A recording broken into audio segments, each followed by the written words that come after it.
Hey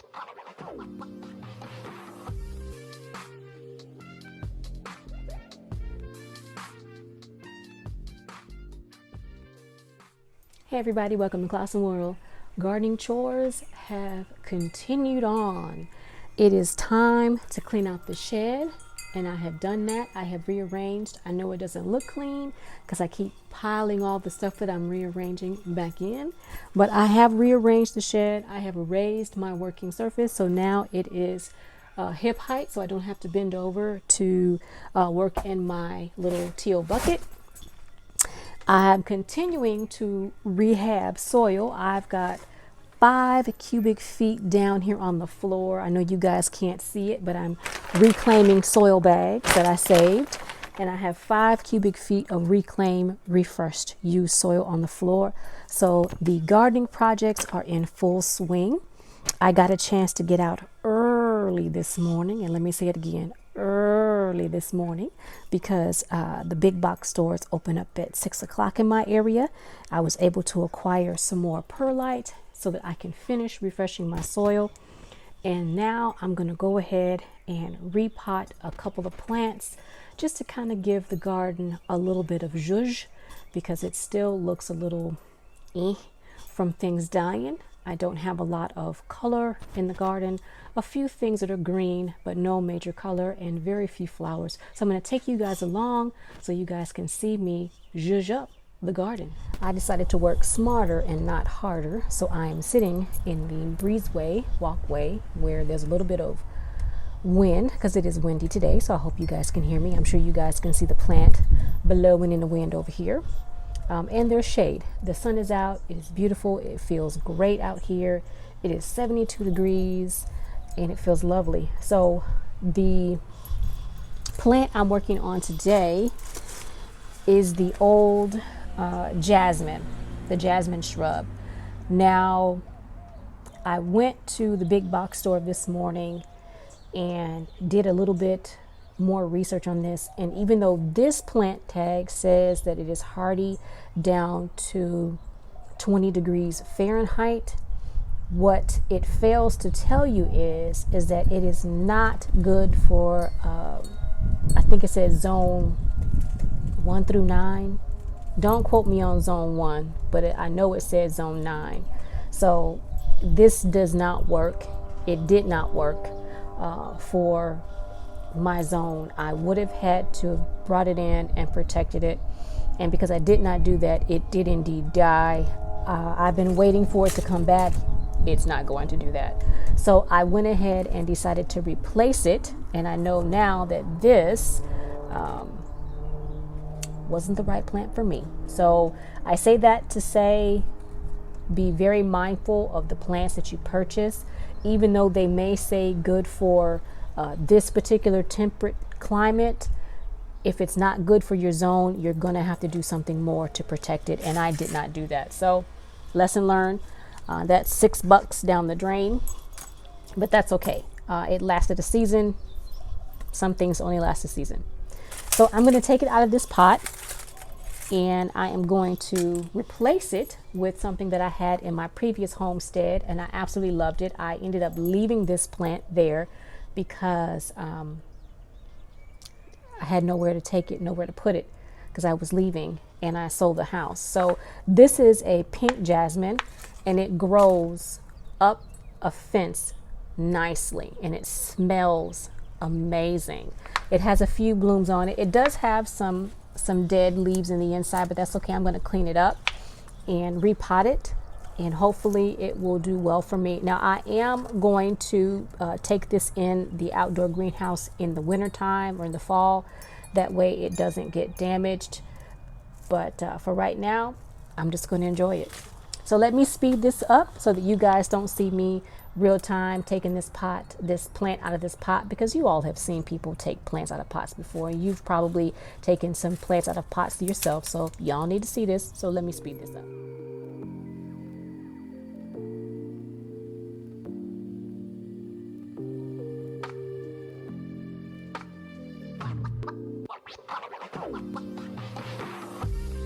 Okay, I hope you guys can see. Now what you saw me doing was massaging that root ball to get as much soil away from it as I possibly can, because I don't want that soil to go to waste. And I already had some Perilite, some plant tone, and some Osmocote in the bottom of this bucket. And I'm just going to mix this soil up and refresh it. I don't have any more black cow, and when I went to the store they didn't have any more busted bags, and I did not feel like paying full price, so I didn't get any more. So this will have to do. I do believe this will be just fine. And what I'm doing now is I'm picking out any of the dead leaves, some of the sticks. There was some reminiscences from some pecans that the squirrels had left me. I am going to leave that in here because that is all food for the plant. And I'm just mixing this up. Can you guys see that? I hope you guys can see. It is a little bit shaded over here, which is why I moved over here. And I am going to leave some of the leaves, but not all. Again, that's food for the plant that I'm going to be putting back in the pot. And I'm going to use the same pot that I took that jasmine out of. I know that wind just kicked up. I'm sure y'all heard it blowing. I do apologize for that. It is windy at this time of the year. We're coming up on tornado season. We've actually had some tornado warnings already, and many places have actually had some tornadoes around us. So the wind is going to be blowing for quite some time. And you will hear me say periodically throughout videos that the wind is blowing, so I hope you all can hear me.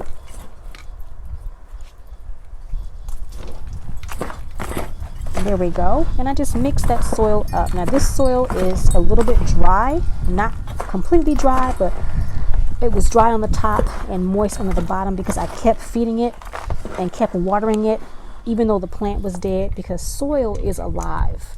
As long as you feed and water those soil microbes, that soil will not die. And so let's see what I had. I had some leaves in the bottom of this pot. Can you guys see the pot?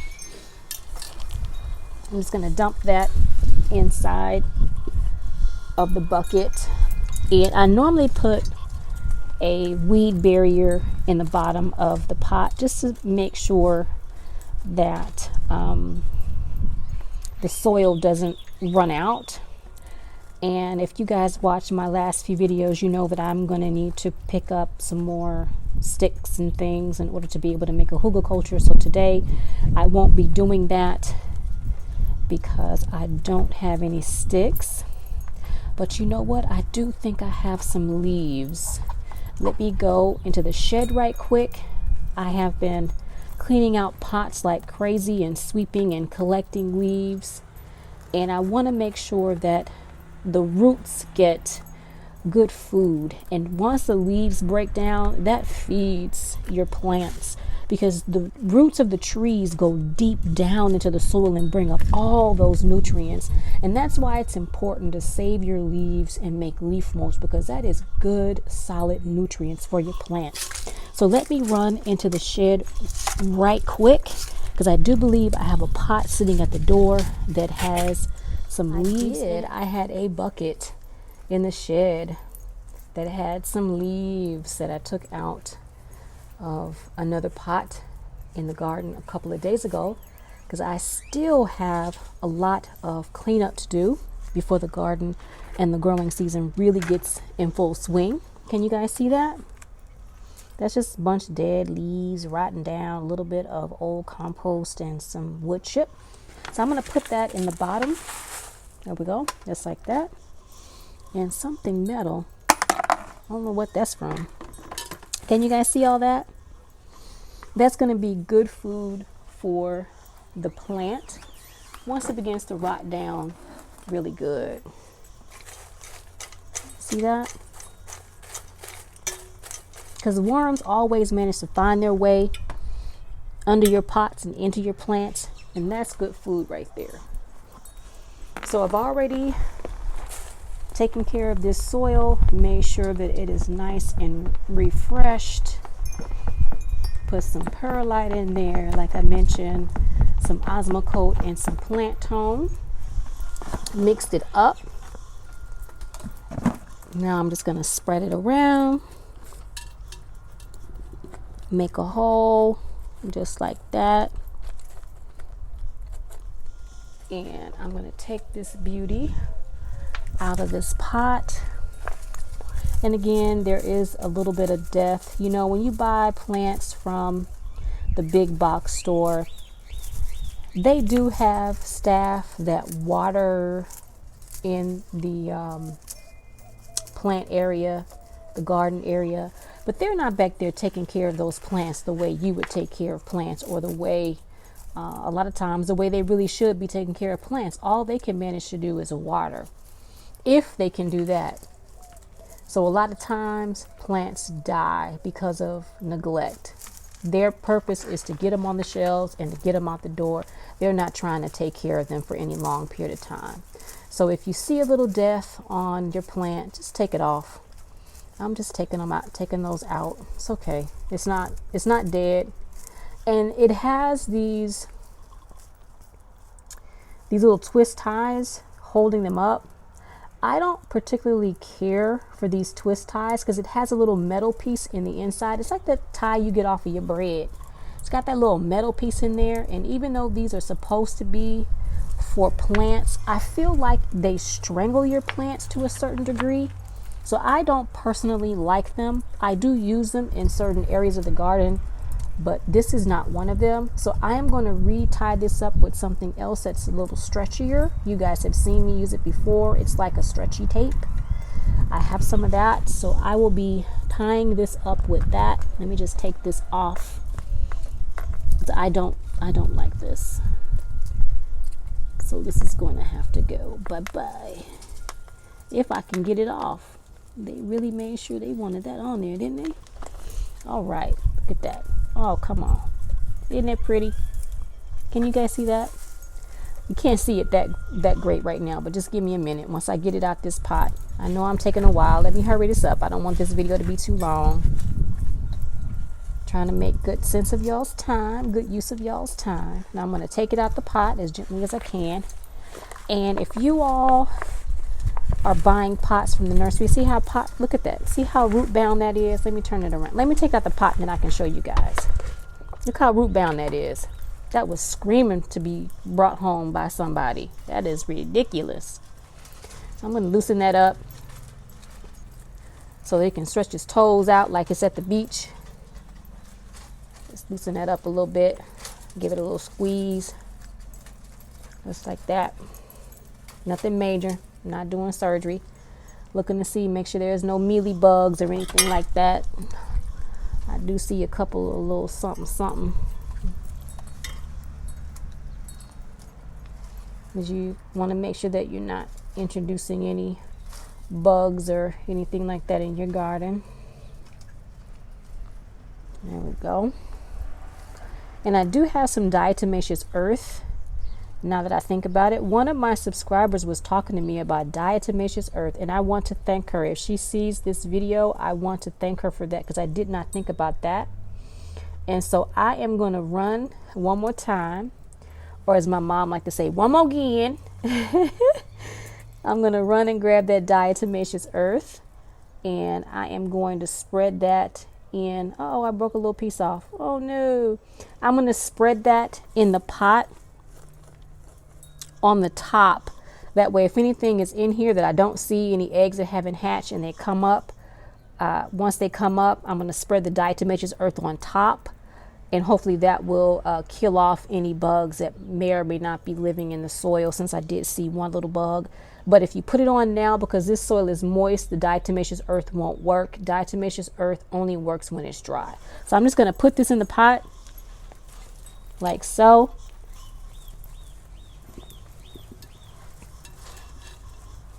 There we go. I'm moving the soil back a little bit.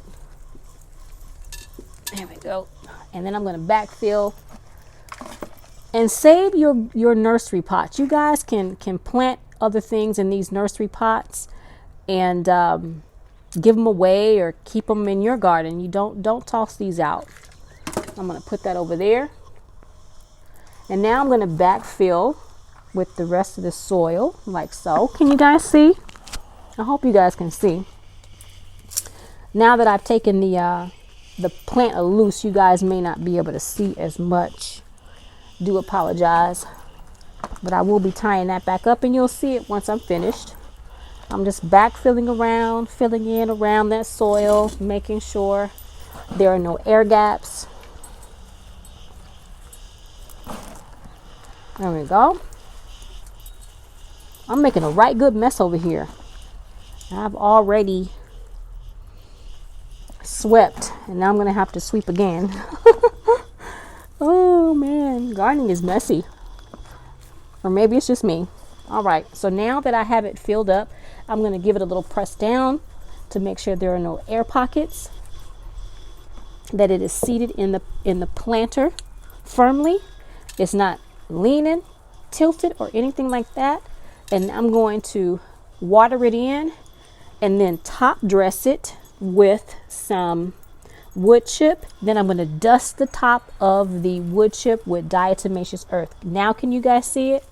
And I'm going to push you guys back and show you what it looks like once I have it top dressed with diatomaceous earth and I have it tied back up with a secure tie that's not going to strangle it as it grows. So I'll be right back. Here is the potted jasmine. Isn't it beautiful? If you guys could smell how this plant smells, it is so fragrant. I'm absolutely loving it. Well, that's all I'm going to show you for today, guys. I have a lot more potting up to do, and I'm going to be doing the same thing that you just saw me do, so you all don't need to come along for the rest of that. But I hope you enjoyed today's video, and if you did, you know what to do. Like, comment, and subscribe. Thanks for watching.